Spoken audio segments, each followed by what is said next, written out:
Welcome to No Stats, where we call it how we see it. Back again with another one. Back again, bro, and we're going to continue rattling off these NFL team previews.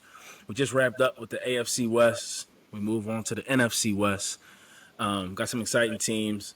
But before we jump in today, as always, like, share, comment, send it to a friend, subscribe. We've been appreciating the love. Keep that Um, love coming, the, baby.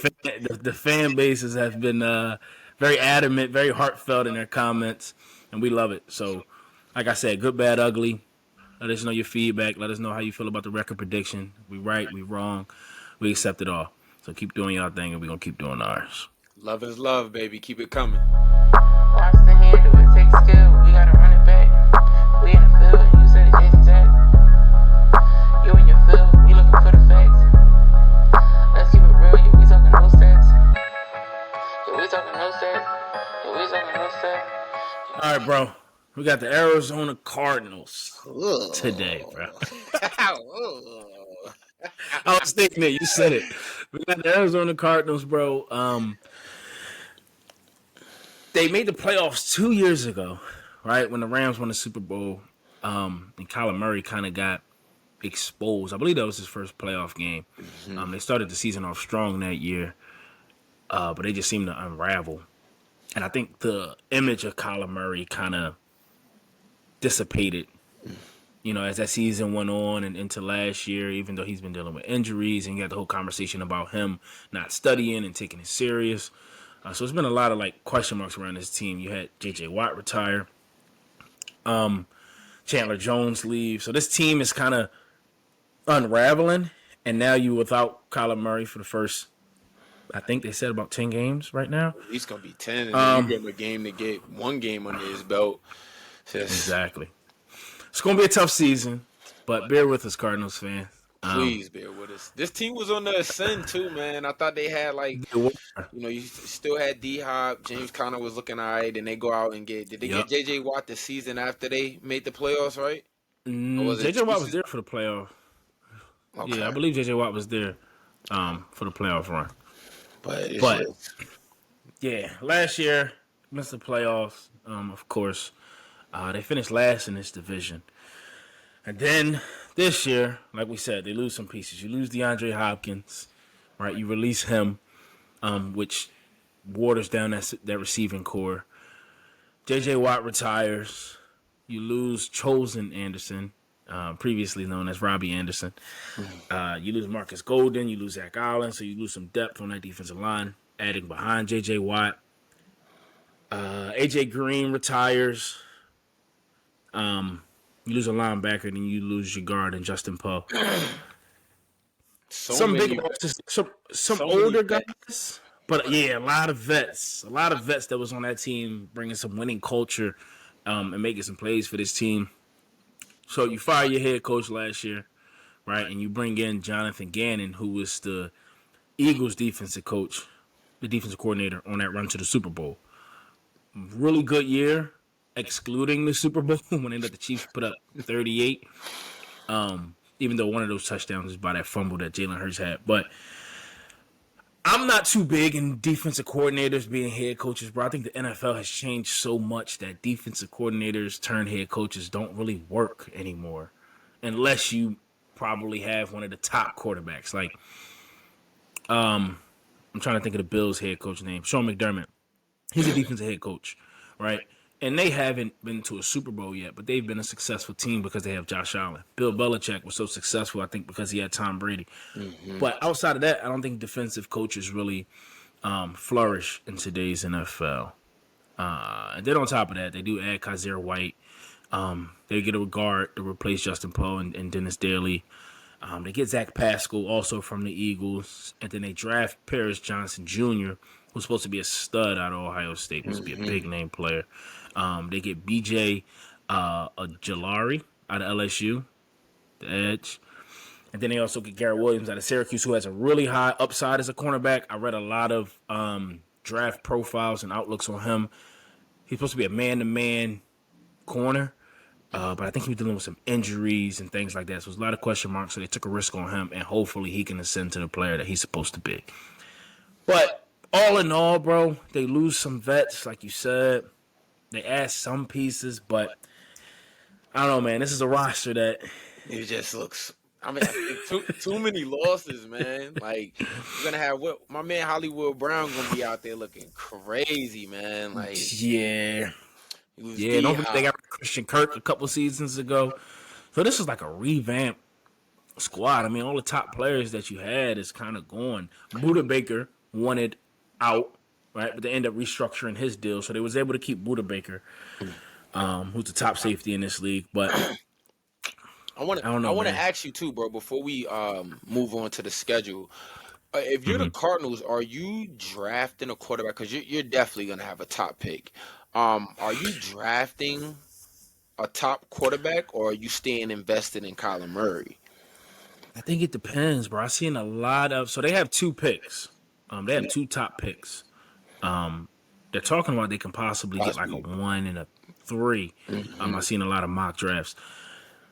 My thing is, if you're that bad this year, where you end up with a number 1 pick, and Caleb Williams is everything he's supposed to be, quarterback out of USC, I think you pull the trigger there and you trade Kyler Murray.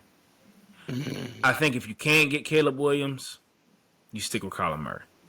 I think there's too big of a question mark around. Kyler Murray has dealt with some injuries, right? You have the rumblings about his study and does he really love football? Is he dedicated to getting better? But as far as his talent, that's undeniable. Kyler Murray has an arm. He can scramble out the pocket. He's elusive. All of those things you don't know if you're going to find, right? You can get a guy without the talent and without the work ethic, and then be in a worse situation. So, I think if you can't get Caleb Williams, you try to go get. I mean, you stay with Kyler Murray. I And did get see mock quarterback. drafts where had them getting Caleb Williams and Marvin Harrison Jr. out of Ohio State, who's supposed to be the best receiver we've seen since. Now, so the NFL and the NBA is different, and sometimes it's tough to compare like scenarios. But Right. when you arguably draft, like you look at the Blazers, for example, they go and get Scoot Henderson. That obviously points to Dame Lillard being out the door. So if you're the Cardinals Right. and you go and get a Caleb Oh, Kyler's Williams, going. are you trading him? Same scenario. Yeah, you're trading Okay. Kyler. You're gonna have one quarterback, and this is why. Like, there's a saying like, if you have two quarterbacks, you have a quarterback problem. Like, you have no quarterbacks. Like, you don't want two starting quarterbacks because first of all, you got to take on Kyler Murray's salary. You don't want to do that. There's teams out there that'll give you enough compensation for Kyler Murray. There's teams out there that'll die to have Kyler Murray. Washington, Oakland, or not Oakland no more. Vegas, Las Vegas Raiders. There's some teams out there that want Kyler. So if you happen to get that first pick and you draft Caleb Williams, yeah, Kyler Murray's going. Once I know I have the first pick, and granted, hopefully everything goes well with Caleb Williams, have a good season, no injuries. We don't want to see that. But once I know I got the first pick, yeah, the phones are open. The Arizona Cardinals are gonna be like, Caleb Williams, come on down. Yeah, yeah, bro. Yeah, so. But let's jump into this schedule. Man. Let's see if we got Close them your getting eyes. the first pick. Sorry, Cardinal fans. All right. You see that left side of the schedule, bro? We talking about a win in Last what, year, January? pretty much. Last year, bro, 4-13, right? I think you're supposed to miss the first 10 games or so without Kyler Murray. Colt McCoy is your starting quarterback right now. I think week 1 is their most winnable games out of all of these games on the left side of the schedule right now. But it's at Washington, and I just think that Commanders' D-line is going to give them problems. The Commanders have a lot of talent. Remember, the Commanders beat the Eagles. They were the first team to get the Eagles a loss last year. They played in a tough division, and I think they're a more talented ball club. I think they're a better coach ball club. Jonathan Gannon is still a question mark. So I got the Commanders getting their first win. Then they played the Giants and the Cowboys. They got 3 NFC East opponents back to back to back. And I think defensively, all 3 of these teams should be able to keep Colt McCoy in this question mark of a receiving core under wraps. 0-3. Then they got to go to San Fran. Much doesn't need to be said there. That's a loss. Then they got to play the Bengals at home. Same thing. That's a loss. Then they got to go to LA, who's looking to bounce back. Don't forget, the Rams just won a Super Bowl 2 years ago. They get Cooper Kupp back healthy, Aaron Donald back healthy, Matthew Stafford back healthy, and Sean McVay is the top coach in this league. That's a loss. Then they got to go to the 12th man in Seattle against Pete Carroll and Geno Smith and how well they drafted these last couple of years. That's a loss. Then they're home against the Ravens and Lamar back, trying to get back to MVP form with Odell and a new offensive coordinator. And that's a loss. Then they got to go to Cleveland. It's going to be kind of cold around now week 9. You got Nick Chubb, who's going to run the ball down your throat, pause. Deshaun Watson trying to get back to form. Amari Cooper, that defense, that's another loss. Week 10 is a possibility. They're home against the Falcons. This could be a win as well, bro, but I'm giving the Falcons the benefit of the doubt with the veteran additions that they added. 0-10 to start the season, bro. Talk to me. Bro, what do you want me to say? You're wrong? Because, bro, I think you're asking a lot of, and I felt like we haven't mentioned him at all, but James Conner, I think they're going to rely a lot on him throughout those weeks, and I just don't think it's enough, man. And Colt McCoy is, I mean, he's a veteran, he's a veteran guy, but I can't see him. I mean, like you said, maybe the Falcons. Yeah. But who knows what they'll be fighting for at that point in the season? Still this young ball club that's got up and coming guys and stuff. It's looking dark early, man. Yeah, bro, and it's I feel like the offensive line isn't solidified as far as for me to feel comfortable with Colt McCoy back there. One of the things Kyler Murray could do is he's elusive, like I mentioned, right? He can scramble, he can get out of there, he can make some plays happen with his legs and his feet. Look at this first half of these defenses, bro. The Commanders, the Giants, the Cowboys, 49ers, Bengals, Rams, Seahawks, Ravens, Browns, Falcons. Falcons added Bud Dupree and Calais Campbell. I don't know, bro. You know what's so funny about this, man? It's one game that I know that's in there that we're going to be like, wait a minute. The Cardinals is up. That's what happens. That's what happens. So yeah, absolutely, bro. And it could very well be the Giants. Like, I think the Giants take a step back. Of course, we're gonna get to the Giants, but it could very well be the Giants. It could very well be, it could be the Seahawks. It could be the Rams. I mean, these are division games, right? Yeah. But if I had to put my money somewhere, I'm saying 0-10 right now. 0-10. That's how I feel at the moment. Double down. Week 11, they go to Houston. I'm guessing Kyler Murray's back. Maybe they'll wait until after the bye. And is it even worth bringing him back after you're 0-10? I think in that situation, you see where you're at. If it's maybe you're invested in keeping Kyler Murray, I think you play on them last 4 games, week 15 through 18, just to get him his footing back. You know what I'm saying? Yeah, you don't have him stuck for a whole year. Yeah, so you want to play some football. Agree. But even if he's back or not, I think week 11 at the Texans. That Texans defense is nice as well. But I think this is an offense that might struggle to put up some points depending, right? This is all depending on how C.J. Stroud adapts to the NFL. They still got John Mechie. They got a lot of guys trying to figure it out. They did add Dalton Schultz and some veterans over there. But I think that's a capable win. With a new head coach and a rookie quarterback. Then you have the Rams at home. I think the Rams will be okay this year, but again, division game, you're at home. Maybe you can upset them there. And then you're at Pittsburgh. I think that's a loss. Going into Mike Tomlin's house, and then you have the bye week, and you got 2 wins. You're 2-11. And then it doesn't get any better. 49ers, at Chicago, at the Eagles. I got those 3 losses. I think the Bears is, I don't think. The Bears is your most likely win. But I think Justin Fields and DJ Moore on that team is a little better than last year. And then week 18, depending on how Seattle's schedule shakes out, maybe they can eke out a win there in 3-13. I just want to let y'all know, Cardinals fans, when me and Peach was doing this, Peach said, I don't see no wins. And that's what I was getting ready to say right here, right now. I apologize beforehand, Cardinal fans, but Maybe the Texans, but I mean, I think it's highly unlikely that these Yeah. guys get 3 wins, man.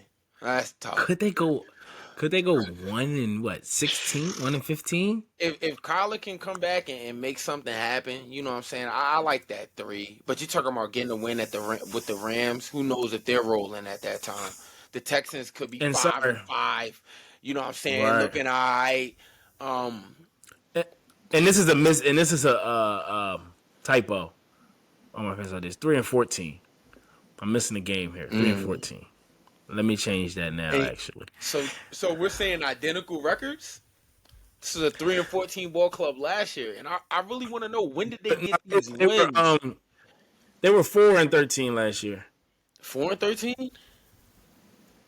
Yeah, at the top. Oh, I'm tripping. Yeah, 3-14 this year. That's. I mean, I can't recall with the other schedules. Did we have something lower than the 3-14? Your Bucks might. Don't even mention the Bucks. They're not on this schedule, so they shouldn't even be mentioned, bro. Let the Bucks be where they at. I'm trying to figure out if they can get the first pick or not. Bucks 2023 division champs. Yeah, Tampa. Where my Tampa fans at? This is about the Cardinals fans. My bad. Cardinals fans. You brought the Bucks up. He trying to take y'all glory with Tampa right now. My bad. Here we go. I was gonna say this earlier, but I didn't want to ruffle no feathers. Do the Bengals struggle in Week 5 versus this Cardinals team? Cardinals fans, listen. You have a happy path here, right? If you do go 3-14 or 2-15 or 4-13, whatever the case may be, shoot for Caleb Williams. Right, he's supposed to be a franchise-altering quarterback. Go get him, and with the other pick, if you are able to go get Marvin Harrison Jr. Now you see how Jonathan Gannon is. If he's your coach, right? If you like what he brings and he's shifting that culture, now you have Caleb Williams, you have your stud receiver, and you got to find your coach, and then you start building around this team, right? You find out who's guys that step up in this offense and in this defense, and you put pieces around those guys, and it's going to take a year or two, right? But free agents don't want to come play with Caleb Williams and things like that. So there's a light at the end of that tunnel, but unfortunately, you got to go through these rebuilding years to get there. Peach asked me something about the Bengals. I'm answering that shit. I'm gonna stand on the other side of the fence. I don't think that you draft Caleb Williams. No, listen though. I think Kyler Murray is still young. I don't think you give up on him just yet. You see the sample size on when he comes back from injury. But I think you go out, you do get a receiver. I like the Marvin Harrison Jr., but maybe with that other pick, you get somebody on the defensive side of the ball. I don't know, man. That's not a bad option. I'm not opposed to that option, but the hype around Caleb Williams is just, maybe it's blinded me. Hype, man. Yeah, maybe, and it's always that with college prospects, right? And maybe it's recency bias because I haven't seen Kyler Murray, and the last time I seen him vividly, he was struggling in that playoff game. So maybe Pete's right. Cardinals fans, let me know. Y'all want Kyler Murray? Y'all want Caleb Williams? How y'all feel about this season record prediction? Talk to us.